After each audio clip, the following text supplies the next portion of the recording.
Agárrate con Patricia Poleo. Agárrate con Patricia Poleo.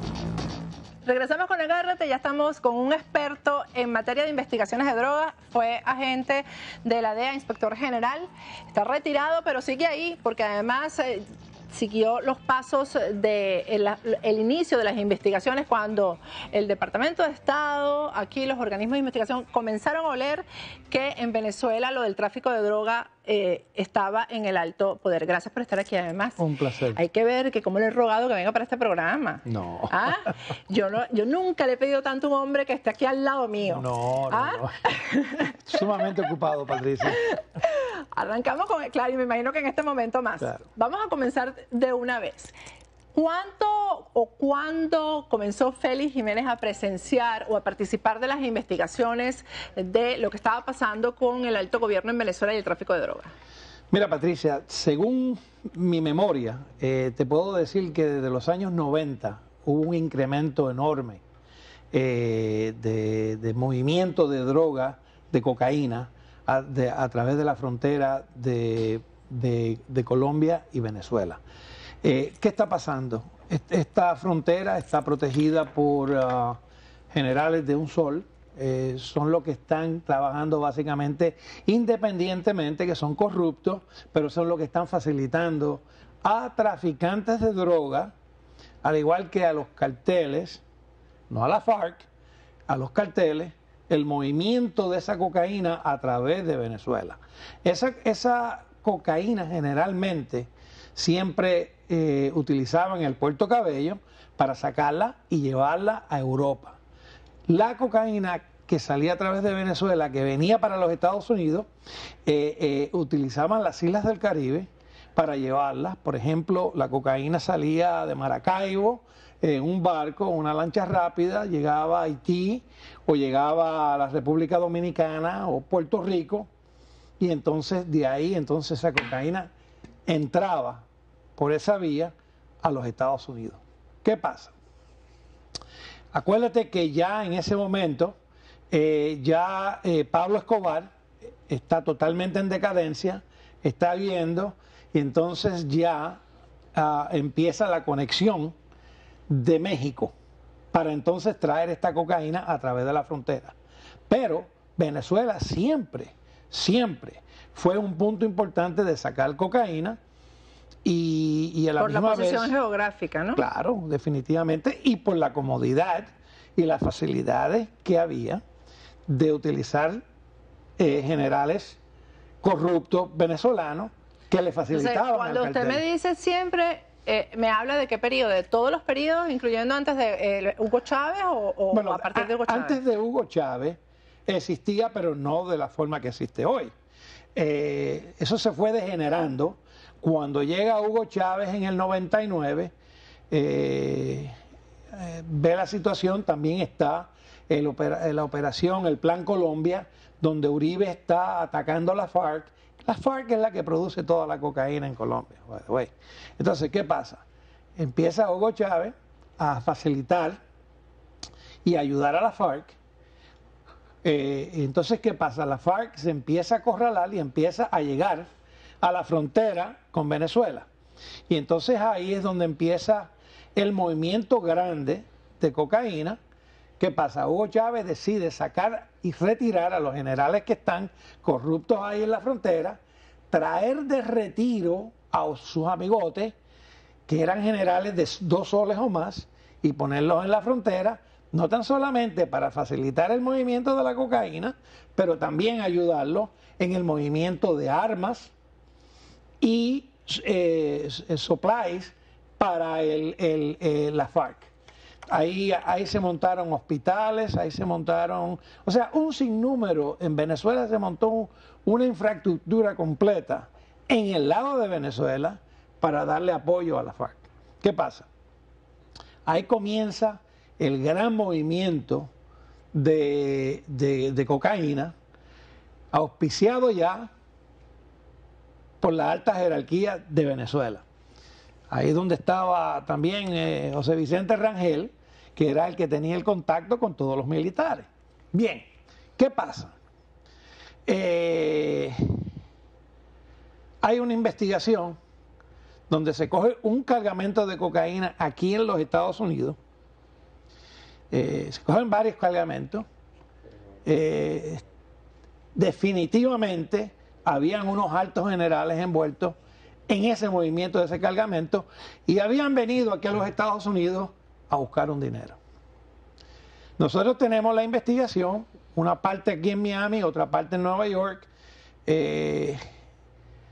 Vamos a Venezuela, donde tenemos la oficina, tenemos que determinar si tal día, tal hora, General So estaba aquí en los Estados Unidos o estaba en Venezuela. Nosotros en la embajada tenemos investigadores, policías, ayudantes, que son los que hacen el trabajo de investigación local. El de campo. El de campo, que tienen el acceso para llegar a... Y le confiamos a ver que nos investigara dónde estaban estos generales tal día. Aparentemente, esa negligencia, parece que él comentó a alguien, mira, la DEA está mirando a fulano y a sutano de tal, esto se degeneró, llegó a los oídos de Hugo Chávez, y hoy se van a cumplir casi 10 años donde él expulsó a la DEA con el pretexto de que la DEA estaba espionando en Venezuela. Cuando la embajada lo confronta y le dice, pero espera un momento, la DEA lo único que investiga es droga, entonces cambia el tema y dice, no, ellos están socializando, están hablando con narcotraficantes y nosotros no queremos nada que ver ni hacer nada con la DEA. Ahí es cuando nosotros tenemos que salir de Venezuela, y él creyó que por sacarnos de Venezuela estas investigaciones iban a morir. ¿Cómo se continuaron las investigaciones?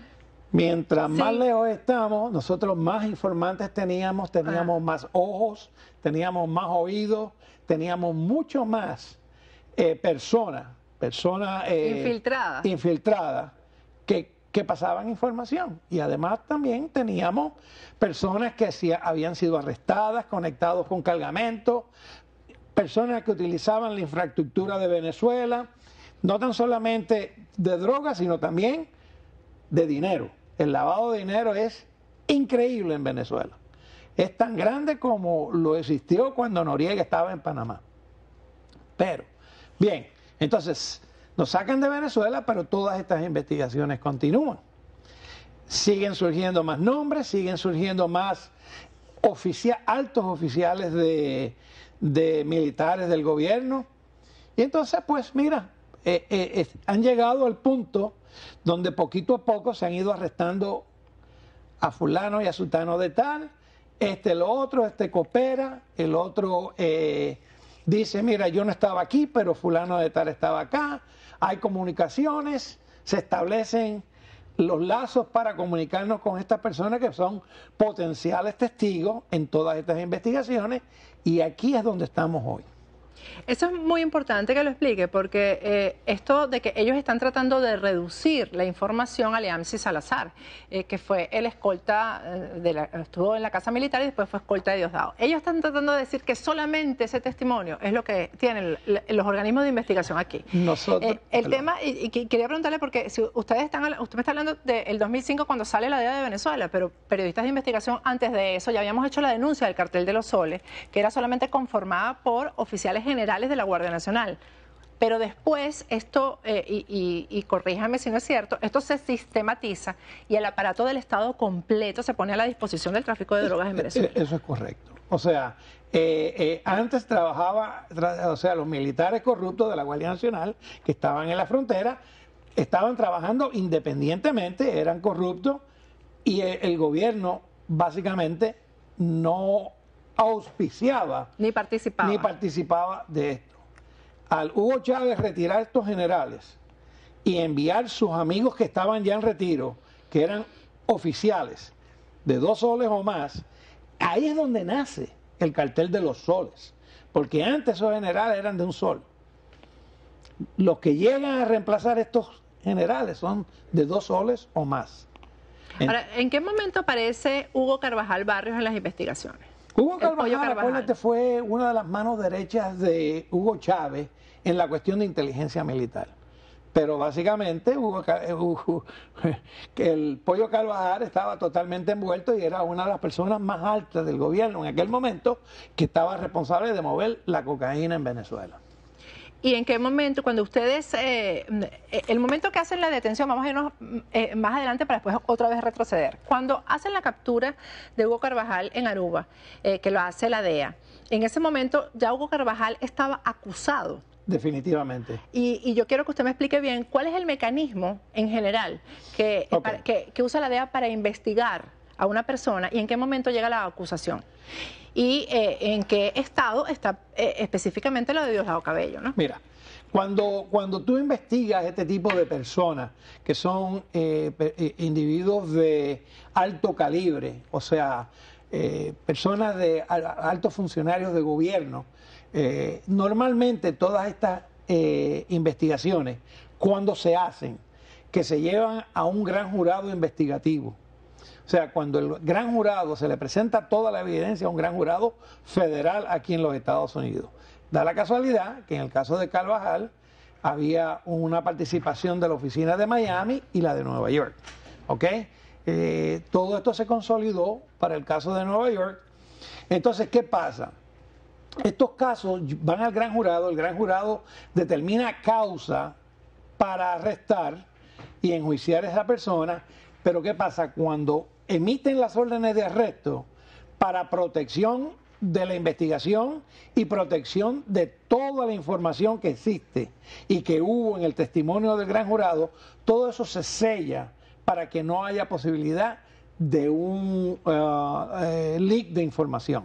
¿Qué pasa? En el momento que la persona se arresta es cuando el fiscal le pide al tribunal, o sea, pide el unsealment de la acusación, y entonces ahí es cuando se da a la luz pública la única parte es la acusación específica de esa persona. Porque con Hugo Carvajal hay otros acusados en Venezuela que esos todavía no han salido a la luz pública. Vamos a ir a un corte al regreso, me va a explicar qué pasó, porque Hugo Carvajal fue liberado, me dicen que fueron errores de la DEA, otros dicen que fue que la DEA no fue apoyada por el alto gobierno de los Estados Unidos. Al regreso sí me lo puede decir, porque hay cosas que ustedes no dicen. Bueno, me da esa respuesta y después vamos a hablar de Tarek El Aissami, que es el otro de los que ha sido mencionado, y de esos que no han sido mencionados, ¿cuándo van a salir a la luz pública? Al regreso seguimos hablando con Félix Jiménez. Ya regresamos.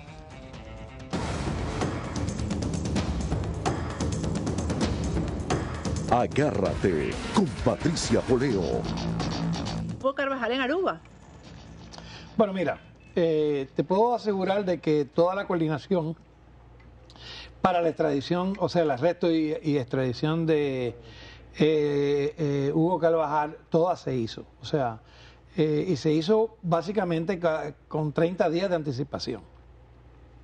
Se sabía que Hugo Carvajal iba a viajar en un avión, que él iba a viajar de Venezuela a Aruba, iba a pasar la noche en Aruba con unos amigos que venían en un avión privado, y luego iba a continuar para la República Dominicana a jugar gallo ese fin de semana.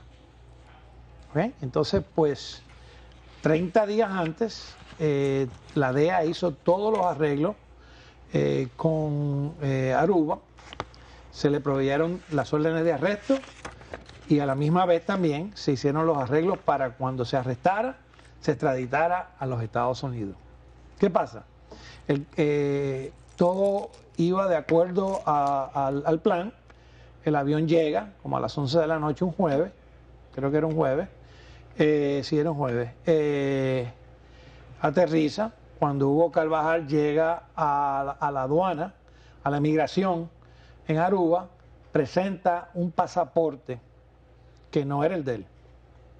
Cuando lo empiezan con otro nombre, cuando lo empiezan a cuestionar qué estaba pasando, o sea, que no había problemas con ese pasaporte, él saca un pasaporte diplomático venezolano, indica que él es un diplomático en Aruba, y entonces ahí es donde trata de explicar el error que él cometió en presentar un pasaporte que no era el de él.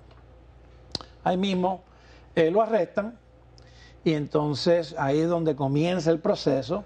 Estados Unidos ya tiene, o sea, la DEA y la Fiscalía tienen sus abogados ahí pidiendo requerimientos. ¿Qué pasa? Ya es un viernes y entonces Aruba comienza a enviar esta documentación a Netherlands para que le certifique la extradición a Estados Unidos. A la misma vez Venezuela comienza a protestar por el arresto de Carvajal, pidiendo inmunidad diplomática y un sinnúmero de tecnicismos. Al final del caso fue tanta la presión que se utilizó por Venezuela que Venezuela decidió entregar al Pollo Carvajal a Venezuela y regresarlo a Venezuela. Aruba decidió entregarlo. Aruba sí. Decidió entregarlo. Quizás si hubieran esperado que fuera a jugar gallos en República Dominicana les hubiera ido distinto. Pero estaba ya todo coordinado, ya estaba todo coordinado y se esperaba que eso ocurriera, o sea, que la extradición ocurriera. El New York Times ya se está haciendo eco también de la información. Cuando periódicos de esta talla sacan estas informaciones es porque tienen todo en la mano, porque son periódicos además que se cuidan muchísimo de cometer errores y de decir mentiras. Y todos los periódicos hablan de una investigación a Cabello. ¿Cuáles son las facetas de las investigaciones y en qué momento sería acusado Diosdado Cabello o qué elementos hay que tener en la mano para que Diosdado Cabello sea acusado?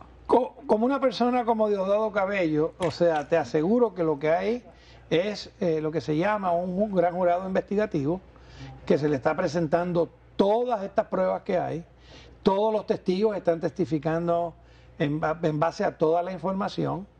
Y entonces todo eso, una vez el gran jurado lo analiza, decidirá si hay evidencia o no para acusarlo, y si la hay, te garantizo que toda esta información va a ser sellada y nadie va a saber si está acusado o no hasta tanto haya un arresto. Pero hasta que ponga un pie fuera de Venezuela ya hay un arresto, pero él no va a poner ningún pie de Venezuela fuera de Venezuela porque ya está advertido de todo esto. ¿Hasta qué punto Nicolás Maduro sería inocente si ya hay todas estas? Incluso dicen que Thomas Shannon ha llegado a Venezuela a ponerle todas las evidencias en la mesa a Nicolás Maduro y demostrarle que Diosdado Cabello sí está metido de lleno y es el que prácticamente maneja el tráfico de drogas en Venezuela. No te podría comentar sobre eso porque no tengo la información, pero normalmente me extraña que un funcionario del Departamento de Estado esté poniendo sobre la mesa evidencia de una investigación que se está llevando a cabo. Me estaría raro que eso estaría ocurriendo en este momento. ¿Qué pasaría en el momento yo, por ejemplo, me pregunto, ¿qué piensa la DEA cuando hay actos de apoyo masivos por parte del partido de gobierno hacia Diosdado Cabello? Es decir, sin ni siquiera esperar o ordenar, incluso ordenar una investigación interna de si existe o no existe la relación. Es un Estado cómplice completo, es decir, todos los que lo han apoyado son cómplices. ¿Cómo ve la DEA esto? De la misma forma que tú lo ves, o sea, definitivamente... No puede ser, porque yo soy periodista. Bueno. Así que esa no es. Bueno. ¿Cómo puede ver, por ejemplo, un funcionario de investigación que haya un apoyo sin que haya una investigación de por medio? Bueno, mira, yo siempre lo he dicho y desde muchos años lo he venido diciendo.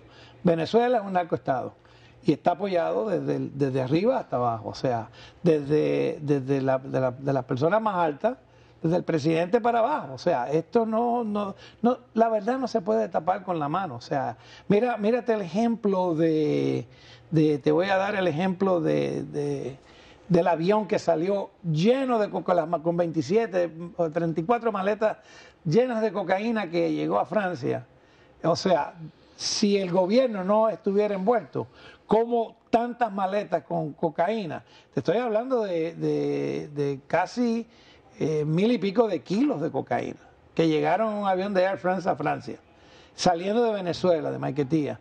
O sea, el gobierno está envuelto desde la A a la Z. ¿Cómo se enfrenta a un Estado narcoterrorista? ¿Cómo enfrenta Estados Unidos, que ha invertido tanto dinero en la lucha contra las drogas y ahora se le montó este problema en América del Sur? ¿Cómo se enfrenta a eso? Es un problema súper complejo, pero te puedo garantizar una cosa, no todo el mundo en Venezuela es corrupto, no todo el mundo en el ejército en Venezuela es corrupto, hay personas, yo tengo amigos en Venezuela que son altos oficiales de gobierno en este momento, que lamentablemente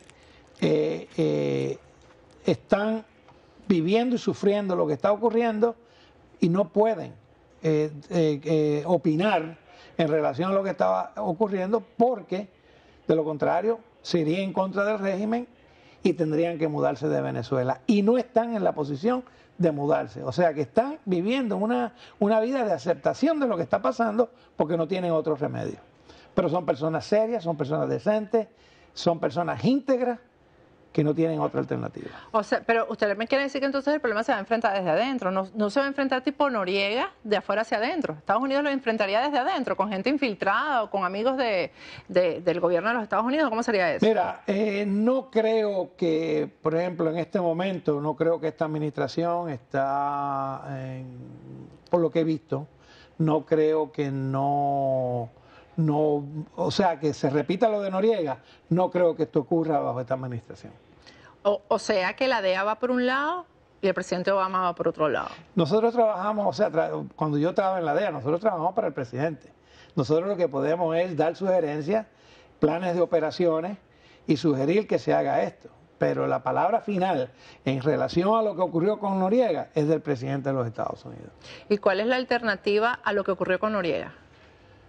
O sea, ¿qué otro paso se podría dar para resolver ese problema?